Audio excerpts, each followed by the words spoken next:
My name is Artists, and today we're going to delve into darker skin tones and black hair.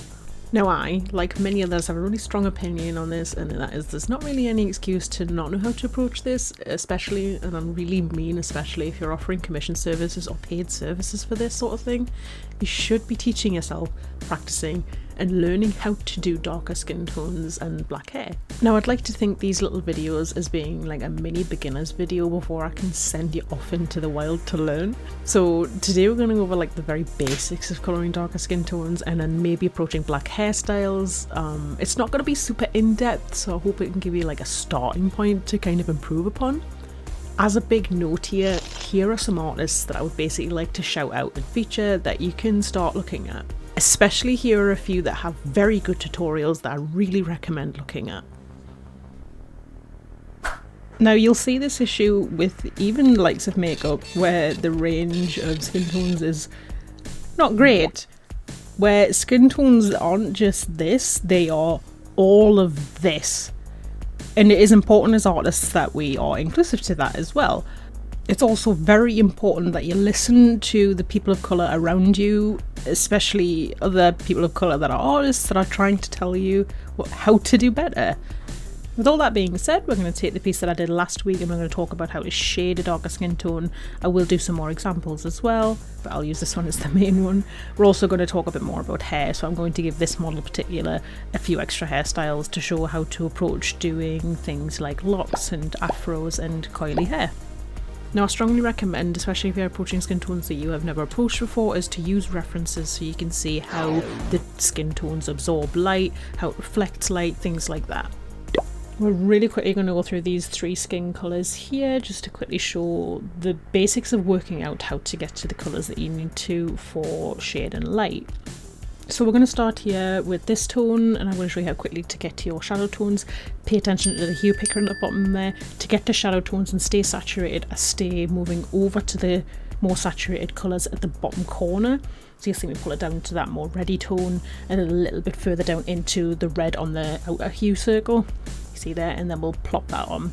So you see there, that still has that undertone. The important part is the undertones across all the colours that you pick for each one is that you keep that undertone. So if it is undertone in red or orange, that you move more saturated into those colours as you go darker so that you can keep that undertone throughout, and that's where you don't get washed or muddy. Now for this mid-tone I'm going for an orange colour because the undertones are again orangey reddy, so I want that to be a very saturated colour that is going to diffuse the shadow and the base together. You can include this or not include this, it does just tend to give the skin that you're doing a bit more life to do it, especially in a highly lighted area, but that is a good mid-tone to go for, is look at your undertone and saturate that upwards. Next, we're going to look at ambient occlusion. This can be environment based. For ease, we're just going to do this as if it's skin bouncing on skin. I've chosen a very light saturated version of the base tone, slap that on, knock the layer down to 15% opacity. This gives a very good ambient occlusion. Some people tend to do this in a purple or a blue tone. Mine for this instance is going to be a very saturated orangey tone. For that lighter tone, so that it doesn't get too washed out, I normally go for the mid of the square and the hue square down there, you can see at the bottom. I go in the middle and then upwards from there. That way I still keep that undertone. It doesn't go too grey, it doesn't go too white, it just hits right in the middle where it needs to be. Right now I'm just going to quickly blend that together. That is style preference. If you want to stay cel shaded, you absolutely can. Now I'm very quickly just going to speed through these to show you that exact process, but on a couple of different skin tones.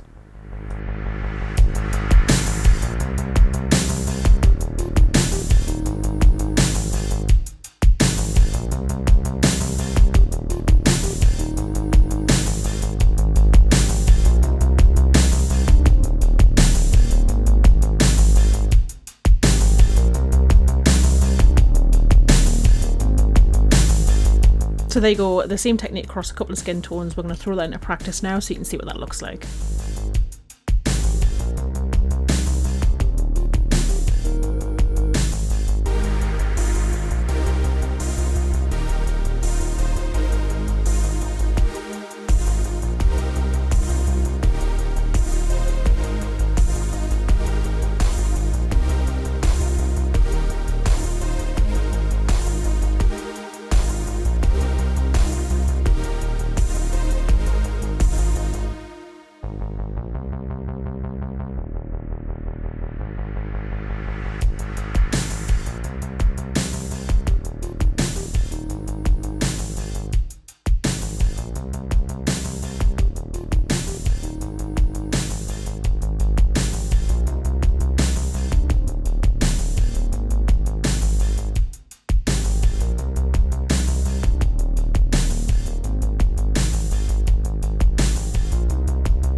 There it is, the finished skin tone following the steps that I'd said previously. I normally throw a little screen layer on top just for an extra pizzazz. But yeah, those are the basic tips that you could try and follow to get yourself started. But I really implore you to go out into the big wide world and learn and to educate yourself more as well. Now here we're going to quickly go over how to do locks. I normally map out the hairline so I know exactly where things are going, and then I use a brush with the outline effect on to get these shapes basically that I need for it. You see here on the other side there I've got some dots. I'm just trying to map out where on the scalp as well where each of the locks are going to come from. And at the end of the locks I'm doing this nice like wisp where the end of the lock will tie off a little bit. I'll overlap a lot of these shapes as well to make sure that I get a lot of volume in them, to do them a lot of justice. And then basically we'll just go in and change the lightness opacity, so then you get the outline. You can then go in and start adding the texture in here, which will indicate with a couple of lines, and then also cut in a little bit of texture sometimes on some of the shapes as well, like here. Going into the jewellery here on the hair, I've just gone and added a couple of shapes here. I'm not going to add too many, it's just more for effect to show you. Fill it in and then go through and add some of those like baby hairs next to like the temples and the tops where the hairline is, and for some simple shading in the hair locks themselves, just where the hair catches the light, just a very light tone there, the jewellery. And then for each of the locks I'm going to go in separately to give each one its own attention, to put on that blonde that I had on the original design, to pull up on the gradient. Just finish up the ears really quickly here to make everything come together.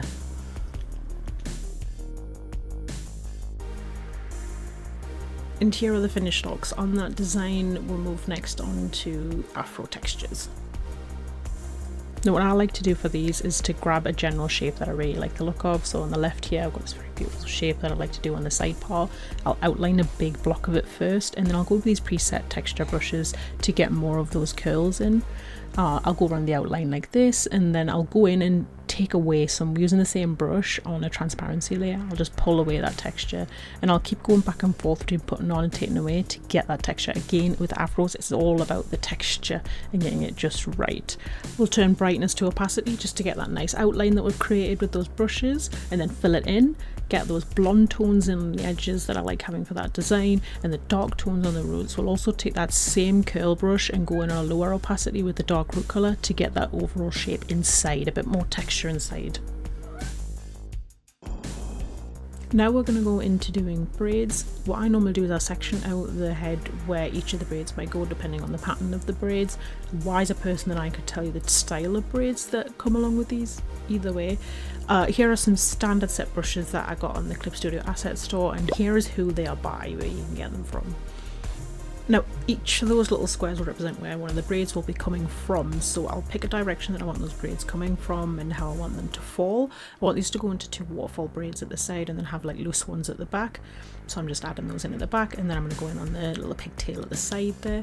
I also wanted to add some accessories onto these, so using that same outline brush we're going to pop on some beads and some like wraparounds on the braids.